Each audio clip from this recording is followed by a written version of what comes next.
Lady ಕಂಡಕ್ಟರ್ಗೆ 3 ಬಾರಿ ಇರಿದು ಕೊಲೆ ಮಾಡಿದ ಪೊಲೀಸಪ್ಪ. ಬೆಳಗಾವಿ ಜಿಲ್ಲೆ ಸವದತ್ತಿ ಪಟ್ಟಣದ ರಾಮ್ ಸೈಟ್ 5 ದಿನಗಳ ಹಿಂದೆ ನಡೆದಿದ್ದು, ಮದುವೆಯಾಗಿದ್ದ ಪತ್ನಿಯನ್ನೇ ಪೊಲೀಸ್ ಕಾನ್ಸ್ಟೇಬಲ್ ಬರ್ಬರವಾಗಿ ಕೊಲೆ ಮಾಡಿ ಪರಾರಿಯಾಗಿರುವಂತಹ ಘಟನೆ ತಡವಾಗಿ ಬೆಳಕಿಗೆ ಬಂದಿದೆ. ಕಾಶಮ್ಮ ನೆಲ್ಲಿಗಣಿ ಅನ್ನುವ ಪಿಸಿ ಸಂತೋಷ್ ಕಾಂಬ್ಳೆ ಹತ್ಯೆಗೈದಿದ್ದಾರೆ.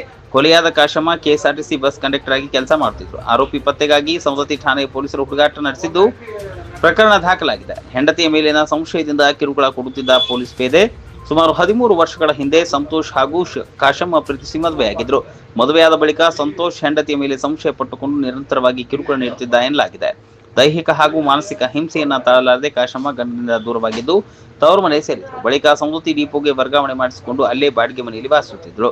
ವಿಚ್ಛೇದನದ ನಂತರವೂ ಕೂಡ ಹೆಂಡತಿಗೆ ಮಾನಸಿಕ ಕಿರುಕುಳ, ಮದುವೆ ಜೀವನದಲ್ಲಿ ನಿರಂತರ ಕಲಹ ಮುಂದುವರಿಸಿದ ಹಿನ್ನೆಲೆ ಕಾಶಮ್ಮ ಅವರು ಬೈಲಹೊಂಗಲ ನ್ಯಾಯಾಲಯದಲ್ಲಿ ವಿಚ್ಛೇದನಕ್ಕೆ ಅರ್ಜಿ ಸಲ್ಲಿಸಿದರು. ಏಪ್ರಿಲ್ 5, 2025ರಂದು ಅಧಿಕೃತವಾಗಿ ವಿಚ್ಛೇದನವನ್ನು ಪಡೆದಿದ್ದರು. ವಿಚ್ಛೇದನದ ನಂತರ ಸಂತೋಷ್ ಅವರು ಕಾಶಮ್ಮವಾಗಿ ನಿರಂತರವಾಗಿ ಕರೆ ಮಾಡಿ ನೆನೆಸುತ್ತಿದ್ದನೆಂದು ಆಕೆ ಕುಟುಂಬದವರು ಹೇಳಿದ್ದಾರೆ. ಅಕ್ಟೋಬರ್ 13 ರಾತ್ರಿ 8 ಗಂಟೆಯ ವೇಳೆಗೆ ಸಂತೋಷ್ ಕಾಶಮ್ಮನ ಮನೆಗೆ ತೆರಳಿ ಗಲಾಟೆ ನಡೆಸಿದ್ದ. ಕೋಪದಿಂದ ಕತ್ತು ಕೊಯ್ದು ಹೊಟ್ಟೆಗೆ 3 ಬಾರಿ ಇರಿದು ಕ್ರೂರವಾಗಿ ಹತ್ಯೆ ಮಾಡಿ ಪರಾರಿಯಾಗಿದ್ದಾನೆ. 3 ದಿನಗಳ ಬಳಿಕ ಮನೆಯೊಳಗಿನಿಂದ ದುರ್ವಾಸನೆ ಬರುತ್ತಿದ್ದ ಹಿನ್ನೆಲೆ ನೆರೆಹೊರೆಯವರು ಪೊಲೀಸರಿಗೆ ಮಾಹಿತಿ ನೀಡಿದರು. ಸ್ಥಳಕ್ಕೆ ಧಾವಿಸಿದ ಸವದತ್ತಿ ಪೊಲೀಸರು ಪ್ರಕರಣವನ್ನು ದಾಖಲಿಸಿಕೊಂಡು ತನಿಖೆ ಆರಂಭಿಸಿದ್ದಾರೆ. ಪರಾರಿಯಾಗಿರುವ ಆರೋಪಿ ಸಂತೋಷ್ ಕಾಂಬ್ಳೆ ಪತ್ತೆಗಾಗಿ ಪೊಲೀಸರಿಂದ ಶೋಧ ಕಾರ್ಯ ನಡೆಯುತ್ತಿದೆ.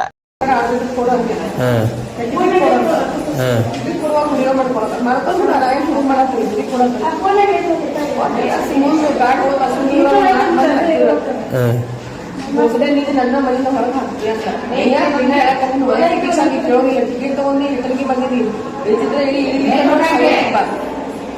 ಮೊನ್ನೆ ನನ್ನ 10 ಬಸ್ ನನ್ನ ಬಸ್ ಯಾಕೆ ಬೇಕಾದ 150 ಬಸ್ ನನ್ನ ಬಸ್ ಬೇಕು. ಅದ್ರಾಗ ನಮ್ಮ ಅರ್ಜಿ ಪ್ಯಾಸೆಂಜರ್ ಬಾಗದ್ರಂತ ನಾವು ಪ್ರಯಾಣಕ್ಕೆ ಅಡ್ಡಿಪಡಿಸಬಾರಂತೆ ಅವ್ರು ಟಿಕೆಟ್ ಕೊಟ್ಟು ಸುಮ್ಮ ಆಗಿ ಟಿಕೆಟ್ ತಗೊಂಡ ಸುಮ್ಮ ಆಗಿ 4 ಕಿಲೋಮೀಟರ್ ಹೊರಕ್ಕೆ ಹೋಗೋರಾಗ ನಿನ್ನೆ ಇವ್ರು ನಮ್ಮ ಮೇಲೆ FIR ಮಾಡ್ಸೋದಿದ್ರಿ, ಮಾಡಿಸ್ಲಿ ನೋಡ್ರಿ ಇವ್ರು ಈಗ ಮಾಡಿಸ್ತಾ ನೋಡ್ರಿ ಅನ್ನೋ ಅಷ್ಟೊಂದು ಹೊಡೆದ ಬಿಡ್ತದೆ ತಗೊಂಡು ಹೊಡೆದ ಅದ್ರ ಮಿಷನ್ ಸಿಕ್ಕಿತ್ತು. ಅವ್ರು ಕೆಲವೊಂದು ಬೇಬಿ ಎಲ್ಲ ಹರಿದ ಆ ಮಿಷನ್ ಕಂಟ್ಯಾಕ್ಟ್ ಇರ್ತದ. ಅವು ಅಷ್ಟು ನೋಡಿದನ್ನ ಇವ್ರನ್ನ ಪಾಸ್ ಹಾಕೋದಾಗ ಮಷಿನ್ ಪೂರ ಹೊರಕ್ಕೆ ದೂರ ಚೀನ್ ಹೋಗೋದು ಮಿಷನ್ ಎಲ್ಲ ಈಗ ರೊಕ್ಕ ಹೊಲ್ತುಂಬ ಹೋಗ್ಬಿಟ್ಟು ಇವತ್ತು ಅದಕ್ಕೆ ಮತ್ತೆ ಅಲ್ಲಿ ಹೋಗಿ ಬೇರೆ ಬಸ್ ಇತ್ತು. ಆ ಬಸ್ಸಿಗೆ ನಾವು ವಯರ್ ಕೊಟ್ಟು ವಾಪಸ್ ರಿಟರ್ನ್ ತಗೊಂಡು ಬಂದ. ಈಗ ಎಷ್ಟು ದಿವಸ ಆತಿಗೆ ಬಂದ ನಿಪ್ಪಾನೆ ಬಿಟ್ಟು ಬಂದಿದೆ. ನೀನ್ ರಾತ್ರಿ ಮನೆಗೆ ಬಂದಿದ್ದ? ಮನೆಗೆ ಬಂದಿದ್ದೆ.